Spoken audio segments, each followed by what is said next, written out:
Hi, welcome back to the Biblical Preaching Podcast, and this is kind of part two of two. Right? We're So far, yeah. Thinking about preaching at Christmas, actually three, I suppose. We did a bite-size two, so bite-size plus 2 episodes. Thinking about preaching at Christmas time. In our last episode, we thought about Pleased to Dwell, a book that is now 11 years old. It's been out for a while. yeah, starting high school. It's heading towards puberty. A book that is starting to think about shaving. So, no, we enjoyed kind of thinking through the incarnation and the significance of the incarnation, not just at Christmas. It's a whole Bible and a whole year and a whole Christian life reality that we do well to really ponder and think about. But especially at Christmas, we tend to have the opportunity to preach about the incarnation. And so we wanted to talk in this episode about, okay, how do you go about preaching at Christmas time? Because like there's a whole load of dynamics at play. What are some of the things that immediately come to mind, Mike? You've preached many a Christmas. What are some of the first thoughts that come to mind? The first thought comes to mind is preach a Christmas message at Christmas. Who wouldn't? Well, I don't. Well, maybe some people wouldn't because True. People maybe have planned going through a preaching series, and maybe people think that Christmas is a kind of a worldly thing, or I don't know. There's maybe it's too commercialized. Commercialized. Yeah. Maybe there are lots of reasons, but I just think guests will come to church at Christmas. So, like, there's no rules for what you preach at Christmas. I'm not saying, if you don't preach a Christmas message at Christmas, then you're not a Christian. I just think, why wouldn't you? It seems like too good of an opportunity to miss, doesn't it? Exactly. Like, why wouldn't you, when there were people willing to come to church, willing to be invited to come to church with Christian friends, willing to, be exposed to songs, kind of traditional songs that are absolutely dripping with gospel truth and beauty. Why wouldn't you preach a Christmas message? I think it's always a good idea to put yourself in the shoes of a guest as much as you can. Think, okay, what's it like to come into this place? I don't know what kind of church building you have. It could be, beautiful, ornate, and thoroughly Christmassy, or it could be a rented hall. It doesn't really matter, but it's not what they're used to. It's not normal. And so for them to come in, I can imagine kind of coming into a church at Christmas, feeling a bit nervous. I don't know what's going to happen. What are these people like? Am I going to know what to do or when to stand up or how to find, the Bible verses or like whatever? There's all sorts of questions that might be going through your mind. But to come, say, the Sunday before Christmas or 2 Sundays before Christmas, and you come into church and then the preacher preaches, I don't know, Ezekiel 25 or 1 Chronicles 7 or whatever, that's a bit of a head scratcher to me. I mean, surely people are expecting something Christmas related. It doesn't have to be, there's plenty of options, which we talked about in Bite Size, how to kind of be creative with Christmas related preaching. But what you're saying is let it be Christmas related. Yeah, exactly. It doesn't have to be, Matthew 1 or anything, but it just something that is reflective of the opportunity of the season. And that might not be, also that might not be true in your country. So here in the UK, and it is a British thing. Part of what it means to be British, maybe, is to often do something churchy at Christmas. And that would be true in North America as well. Mm-hmm. Yeah. But maybe in some parts of Europe, it might not be so much of a thing at Christmas. It might be more of an Epiphany thing. Yeah, different parts of the season. And maybe you have to work a little bit harder to sort of think, well, how can we invite guests into our church in this time? But yeah, just the primary thing of how do we preach a Christmas? One thing is preach a Christmas message. And then you've also touched on the issue of the fact that there's going to be guests. I mean, whether it's guests who are totally disconnected, that's one category. People who are thinking, I should go to church, it's Christmas, and they come to your church. Okay, that's great. There's also family, friends, and relatives, friends, people that are visiting people in your church, and so they come along with them. Now, they're not going to join your church if they've traveled 6 hours to get there, but it's still an opportunity, and you still want to preach guest friendly. And so whether it's locals just walking in off the street, whether it's visitors that are in town because of other reasons, there's going to be people there. Not guaranteed, but it feels pretty close. There's going to be people there that don't normally come to church. And so there's a whole load of things that kind of come into play with that. You need to think about, how can I communicate so that they're with me? Yeah, so a lot of that is language. Yeah. So using overly or unexplained Bible or Christian language. It's okay to use it if you explain it, but keep explaining it. But the words that we use, the tone that we're preaching with, the orientation of our focus, in the sense of, you don't want to be making insider comments. It's at Christmas, I wouldn't refer to the series we had last month. Yeah. Whereas some months I might. Yeah, of course. You know what I mean? Like there's a continuity in church life, but when there's guests that are coming particularly for that reason, because it's Christmas time, for example, then you don't want to be sort of making comments about people within the church that they don't understand and everyone else laughs. So sort of insider jokes, insider comments, things that they're not privy to, it just puts up barriers. And perhaps even explicitly mentioning that if you're a guest listening, maybe this is your first time in any church, maybe this is your first time hearing stuff about Christmas. I want to give you the real Christmas, the real Jesus at the real Christmas, just acknowledging that they are there and maybe potentially feeling a bit strange or self-conscious. Now we would say, if you're going to do that on a guest-friendly service, like a Christmas service, why not do that every week? Yes. I know for some churches, there's a very sharp distinction between every week and a guest week. Yeah. And I kind of don't see the point of that, because what if a guest comes and then they come back the following week and your tone is completely different, and suddenly it's insider language and it's technical terminology like that. You've still got to be retaining people week 2 as well as week 1. But we're mentioning this because, for some churches, it's not part of the thinking. It's not part of the DNA to be guest friendly. And so we're saying, please turn it up. Please be guest friendly, because chances are you're going to have guests.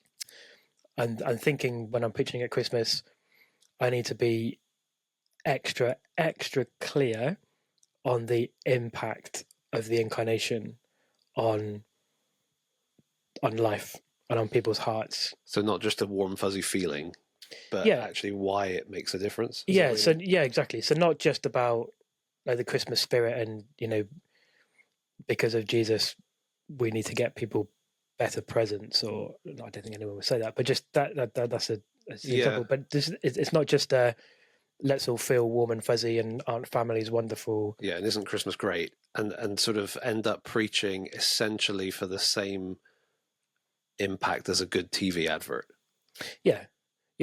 People, because often people come to church because it's part of a tradition. Like again in the UK, it's been a tradition. You wait for the TV the Christmas TV commercials, and that's sort of part of the thing in the season. You wait for the TV commercials, you get your big tubs of chocolates, and you go to church. And so, in your preaching, when they're in the church bit, thank them for being part of their Christmas tradition, but be extra, extra clear that actually Jesus' incarnation, the fact that he has become human, is hugely significant and can change their view of life, their view of themselves, their view of their family, but the view of the world, and ultimately their view in eternity. And kind of as you're thinking of preaching the gospel, there's just a clarity and a boldness, which again should be there every week, obviously. And it may be that people are motivated to come out of nostalgia reasons, for sure. Where this is what we do at Christmas, and or I remember when I was a child and life seemed so much more simple, and so in one sense, it's tempting to sort of tap into that nostalgia vibe and essentially preach Christianity as a reassuring fairy tale. Now, no one would say that explicitly, but I think a lot of sermons end up feeling like that. And so, someone may come just wanting some comfort, just wanting some distraction. But how much better if what they find is something that resonates with reality? That's really our goal, isn't it? To not just reinforce the idea that this is a myth. That's not our goal at all. But actually to help them see that there is more than a bit of escape in Christianity or in Christmas. There is actually something that resonates, something that changes, something that's real, something that can transform your life. And so, in a sense, we need to almost confront the myth thing head on. You sort of assume that people think it's a fairy tale, because honestly, the kind of Christmas images you see on Christmas cards are so quaint. Yeah. They're so sort of Victorian England. In England, probably more so than in other places. But people in top hats, walking through snow flurries past well-lit shops. It's those images are quaint, and so are the stable and every animal happy kind of images that you get on Christmas cards if they're from a Christian kind of background. So we don't want to just reinforce that and give people the impression that, yes, indeed, don't we have a lovely season, a lovely festival to enjoy. But actually, no, this is a historic event, the start of Luke.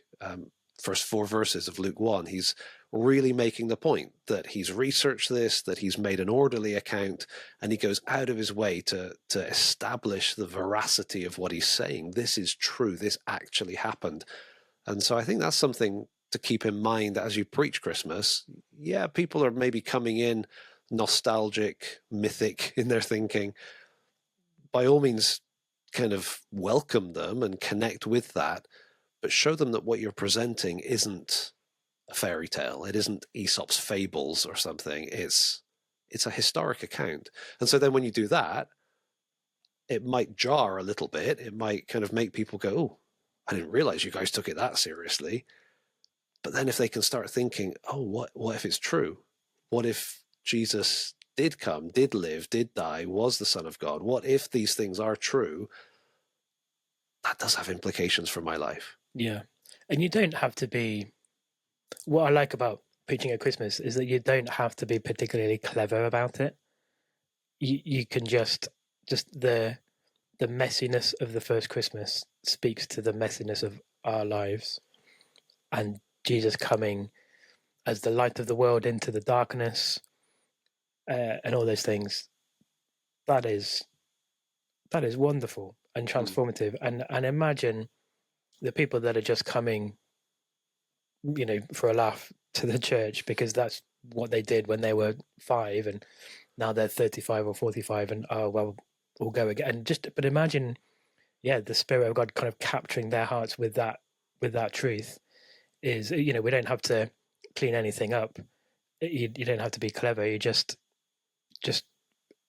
presenting the story and proclaiming the Jesus in the story that can transform everything. I think one thing that you need to be aware of, but you need to be careful with, is kind of messing with the traditions, not in terms of extraneous commercialized traditions. I mean more in terms of the way the story has been told, because some stuff has been extrapolated and filled in. So you've got in the Bible clear reference to the manger. There's no reference to a stable, or a barn or a cave. All we know is there was a manger. And so you can then build the whole traditional story of there was no room in the inn, as in the hotel, so Mary and Joseph ended up in the stable, and what a lowly place for Jesus to be born. Now, when you start digging into that, you realize actually that probably wouldn't have been the case. And no room in the inn, it's the guest room rather than a hotel. It could well be the case that Mary and Joseph arrived, there was no room for them in the guest room, the attached guest room in this particular home. And so they ended up in the living room which is the part of the house where the manger would be for the animals that come in at night to sort of keep them safe, not get your animals stolen, because that's not good. And, central heating during the winter, have some animal warmth in the very poor peasant home. Now, I find that thrilling to kind of think about that and think, yeah, maybe Jesus came to our world to poor people, the lowliest of the low, the kind of people who lived in houses like the shepherds would, so the shepherds would know where to find him when the angel gives them the message. You'll find him wrapped in swaddling cloths and lying in a manger. Like that's reassuring for the shepherds. Oh, we know what that's like, and they go hunting through the houses to find where this baby has been born. Now, I find that thrilling, and I think there's something really powerful about that. Not just that he came not to a palace but to a lowly stable, but actually he came not to a palace but probably to a humble living room, with the men pushed outside and the women gathered around helping Mary. It's a much more realistic image. And theologically, it doesn't really change the message. It's humble. That's part of the point. But you do need to be careful that you don't just go trampling on everybody's favorite bits of the story. Yeah, or even making fun of people for being so simple. Yeah, because that's what we've always been told. And so if I'm preaching, I might make that point, that it wasn't probably a stable, it was probably a living room. If I'm preaching with a whole load of 6-year-old children who've just performed in a stable, I'm probably not going to make that point, because I don't want to, ruin their Christmas either. So, there's the importance of truth, but there's also what's the truth that's most important, and so when do the wise men arrive? Could it have been the same night? I make a case for one position in Pleased to Dwell. You can buy it and have a look, but it doesn't matter in one sense if you take the traditional kind of idea, or if you take what's become the traditional critique of the traditional idea. Whichever way you go, it's fine. But I think we need to be careful not to assert that the Bible says things it doesn't say. We can sort of reference things as they're traditionally understood. Choose carefully before you kind of go stomping all over the nativity scenes of everybody's imagination. But yeah, it is important, however you handle it. I think it is important that people know this is real history rather than a fairy tale. Also, at Christmas, I'm thinking of how to comfort people with Jesus at Christmas, so believers and non-believers. I think that's a real key part of the Christmas story, is comforting people. Because Christmas is hard for people.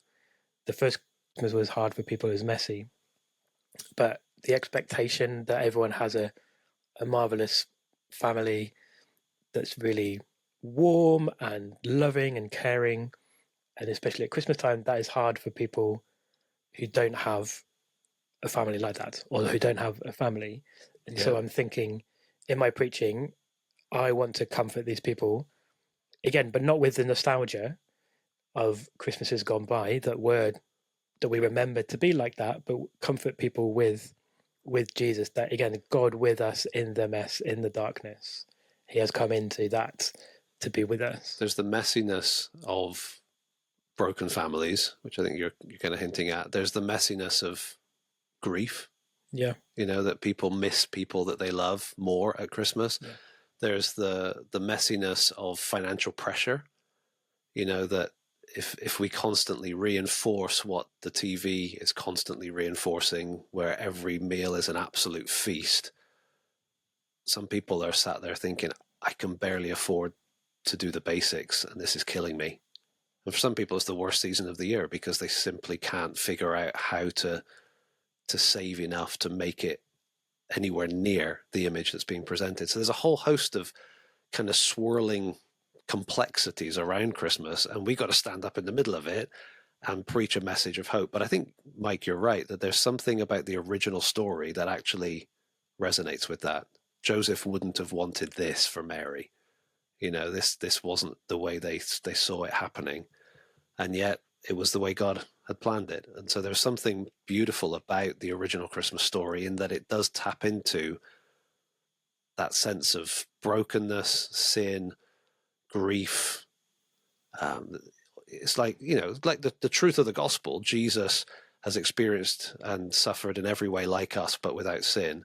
The Christmas story has sort of tapped into the same thing, hasn't it? That the Christmas story, as it's revealed biblically, kind of has experienced the problems people experience at Christmas, and therefore they can relate to it. But it's our job to help them. And of course, those issues are issues all year round for people, and the Christmas message is therefore relevant, hugely relevant, the whole year round. But there is something about the Christmas season that almost just kind of squeezes the sponge, and so those things that are perhaps issues the whole year round, they seem to come out at Christmas time explicitly. And so let's be explicit about, okay, how is Jesus the answer to those things? It's true. Broken families hurt more at Christmas. Right, exactly. Grief hurts more at Christmas. How does Jesus not just kind of beat that, but how is Jesus the answer? How does he, defeat those things because of him coming in the incarnation as a baby? Yeah. And it's not just fast forwarding super quick to the Easter message, but the incarnation speaks to those things all year round, but it just especially speaks to those things at Christmas because we see and feel that so much stronger. I think when people are sensitized by real issues, we don't have to speak of those real issues like a 50-ton truck. Do you know what I mean? We don't have to just come brutally with kind of contemporary stuff. We can just show that we're aware of it, because we don't want to draw attention to people or kind of devastate people. You wouldn't want to be preaching, with a whole load of children in the room, and for them, it could well be, can't wait for Christmas because there's presents. It could be still innocent and simple. That's not the time to start talking about suicide rates, right? Or something that's actually brutal, even though it's true. But you can still show an awareness of the difficulty of Christmas with a subtlety and a grace, so that people who are sat there understanding that those kids are really excited, but they themselves are sat there hurting and aching and feeling desperate, they can hear in what you're saying and they can see in what you're saying, oh, you get that. You see where I'm coming from. This isn't just a hyped up celebration. So it's trying to find that balance, isn't it, of tapping into the energy of the excited children, but at the same time offering sensitively a connection point and a sense that this is from me, there's hope in this, to people that are going through it as well. Well, there's probably a million more things we could mention about preaching at Christmas, but why don't you do that? Feel free to comment. Let us know thoughts, things that you find tricky. We love to hear, follow up to the things we chat about. Hopefully this has been helpful for you. And let me just finish by looking at this famous verse in Matthew 1, where it talks about the fulfillment of Isaiah 7. Behold, the virgin shall conceive and bear a son, and they shall call his name Emmanuel. And then Matthew adds in brackets, which means God with us.